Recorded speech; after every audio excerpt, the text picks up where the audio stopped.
Weddings are a big part of every culture, and the vast amount of different traditions is what makes them so interesting. Being a mixed couple ourselves, we've always enjoyed incorporating each other's traditions and cultural aspects into our daily lives. Today, we're going to be comparing some really cool British and Indian wedding traditions, focusing on the Welsh and South Indian side, of course, as that's where our roots lie. And if you're new here, hi, we're Rach and Matt, and each week we talk about relationships, culture, and everything in between.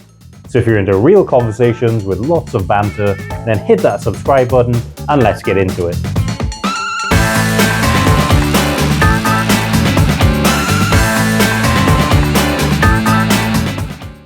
Okay, so I don't know about you, Bob, but I'm like really excited for this because there's so many cool traditions. I feel like I'm not going to know any of yours, which is good. I'm going to learn something today. So here's how it's going to work. We've both picked 5 wedding traditions each from our cultures, and we're going to alternate between that. So you guys can get the best of both worlds. And also we'll explain what they all are. Yeah, the significance. Yeah, and probably put pictures up of things that require pictures. So it's not just boring. So let's get started.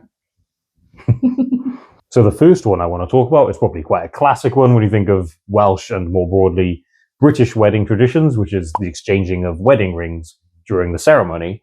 So these are typically gold rings, and they go on, in the UK, they go on your left hand on this finger, your ring finger that is called.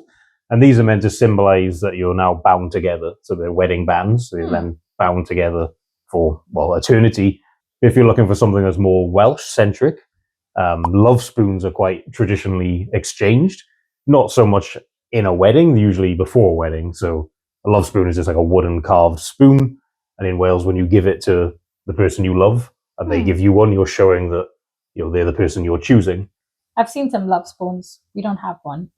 No. We got to buy one. Yeah, we need one. But yeah, they're meant to signal, happiness and prosperity for a relationship.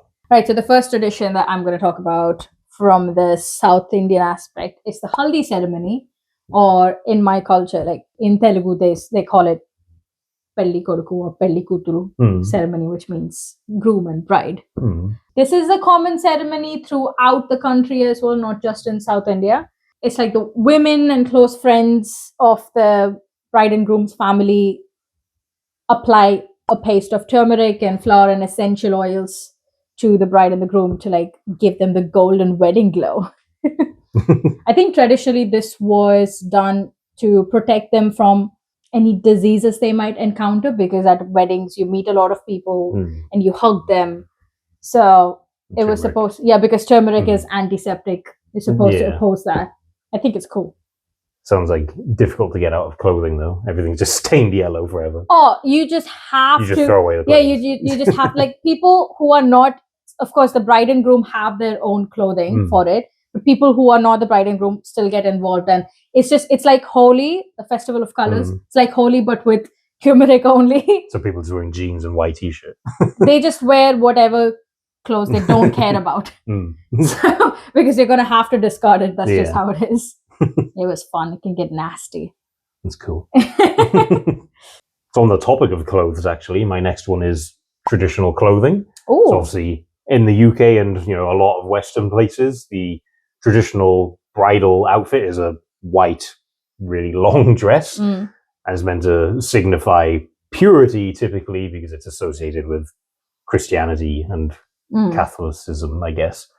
And then on the groom's side, what's traditional is to wear a suit of some kind, like a tuxedo or just a regular suit.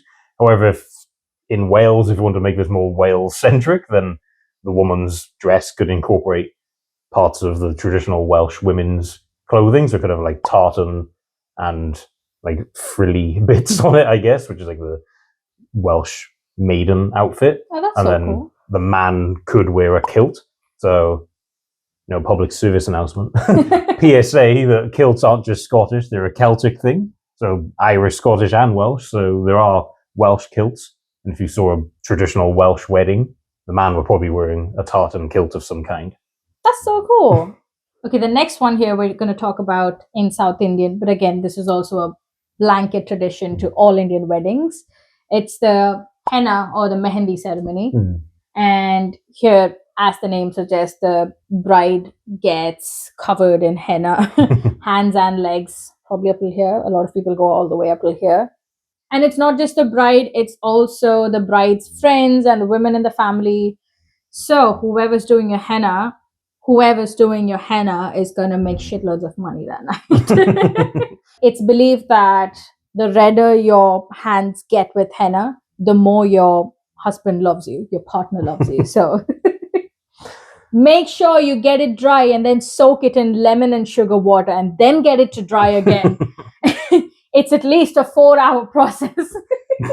So the next one I want to talk about, which could be the most important to some of you, is the food. So yes, to me. So at traditional British weddings, there'll be a feast of some description. So I guess in modern times, it's like a 3-course meal, essentially, like a set meal like you'd get at a restaurant. However, this can also be something like a buffet or a banquet. It's like a hog roast I've seen at previous weddings when I was younger. But yeah, I think modern times it is just like a 3-course meal, and it's, a meat dish and then some kind of dessert and then lots of champagne and stuff, obviously. I've been to 2 of Matt's friends' weddings, and yeah, the food is really good. It is very expensive to organize a wedding here, and the food is a big part of it. So yeah, it's a lot more formal here. Yeah. Like, obviously you're going to talk about it, but I feel like in other cultures it's more so, here's loads of food, come and eat it, rather than sit at your table, use your knife and fork. Manners, guys. You're not allowed to stand up.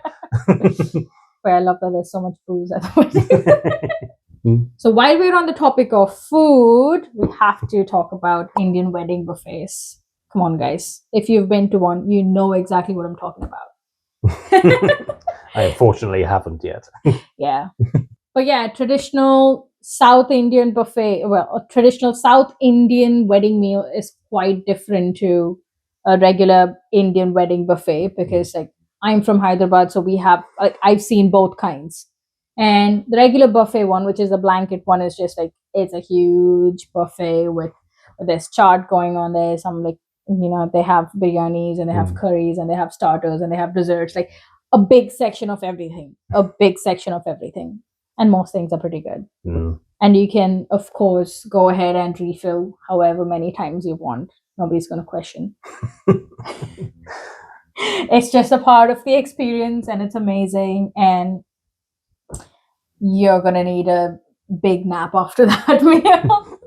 But more traditionally in South Indian weddings, what happens is we eat on a banana leaf. Traditionally, you sit down, but a lot of people also sit on tables, and you still have clean banana leaves. And people bring all the items to you and put it on your banana leaf. So there's going to be someone bringing rice in, there's going to be someone bringing dal in, someone bringing pickle in, someone bringing dessert, someone bringing your puris or naans or whatever. But a little bit of everything, and you don't get up. Okay. You don't get up at all. You eat, and you even wash your hand there. And only then you leave. It's supposed to be like a respectful thing. Okay. That we're going to treat you so well, you don't have to get up for anything at all. It's cool. I will experience one day. Even if we have to do it. Second wedding. Not paying for that. So this next one is technically a Welsh tradition, but I think has been widespread throughout Europe throughout various times in the past. But it's the bride's flower bouquet having myrtle plant in it. Again, it's meant to signify like love and happiness and prosperity. But I think the cool thing about this is that the bridesmaids also have like offcuts, so like shoots of myrtle plant in their bouquets too. And then part of the tradition is the bridesmaids and the bride all plant parts of those shoots of the myrtle plant. So for the bridesmaids, if the myrtle plant starts to grow, then it shows that they're going to be married next. Like they're expecting love.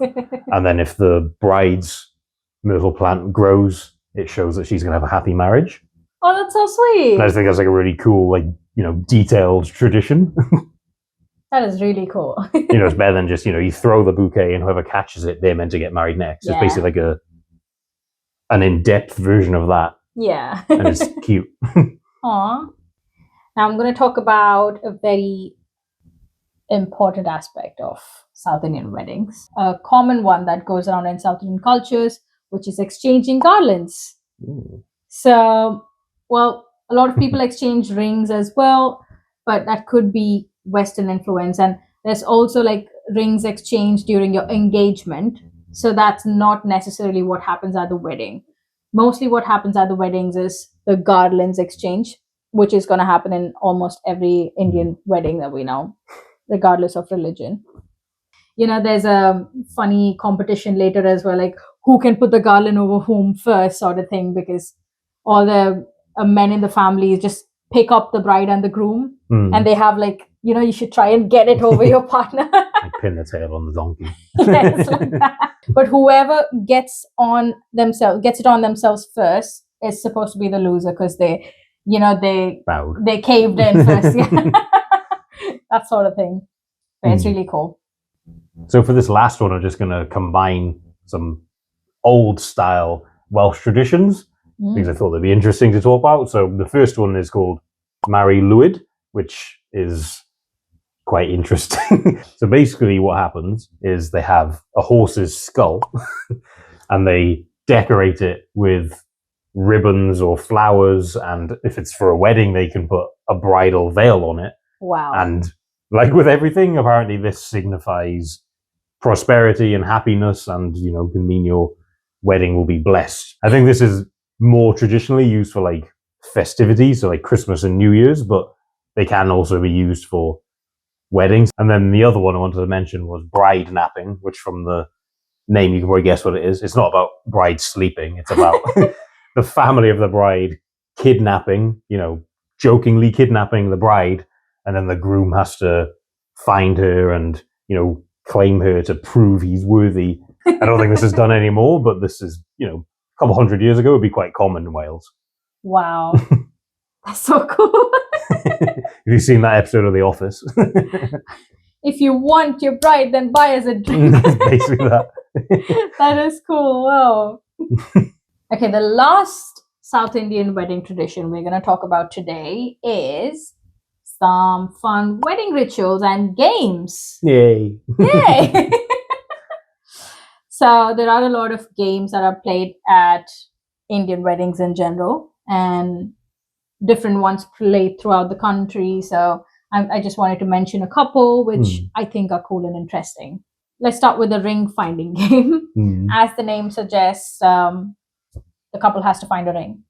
And the ring is in a pot of milk, water, and rose petals and stuff.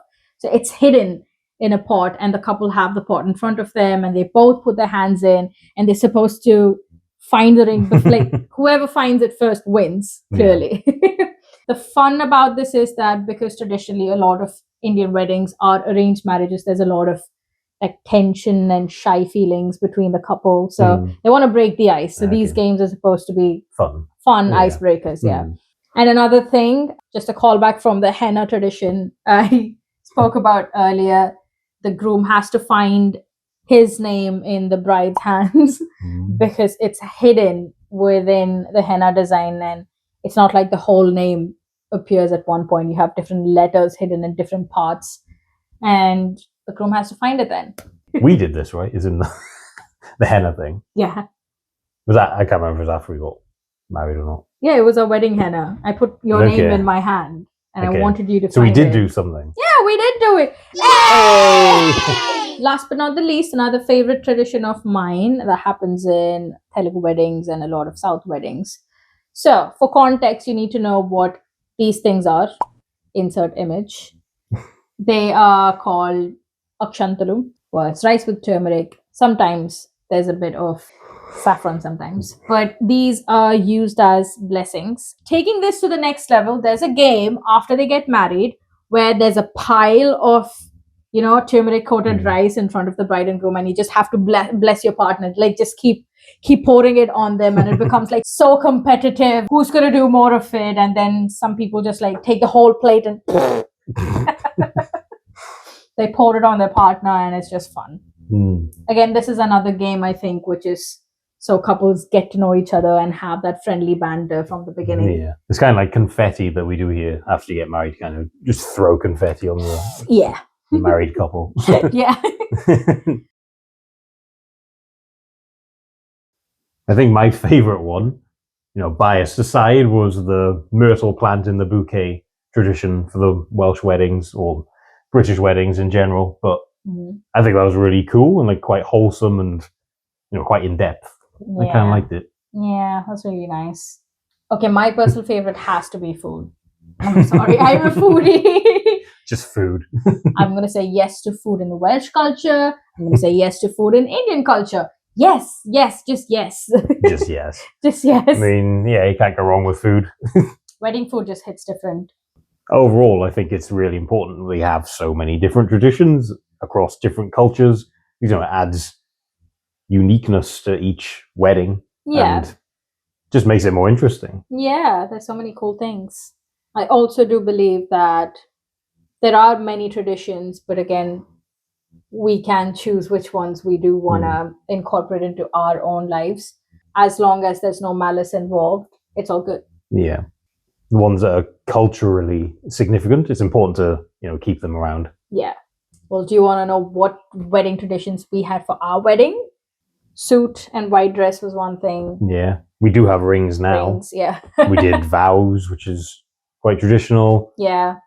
We did do the henna thing, though. You wrote my name I did in henna. Thing. Yeah. So we did do that.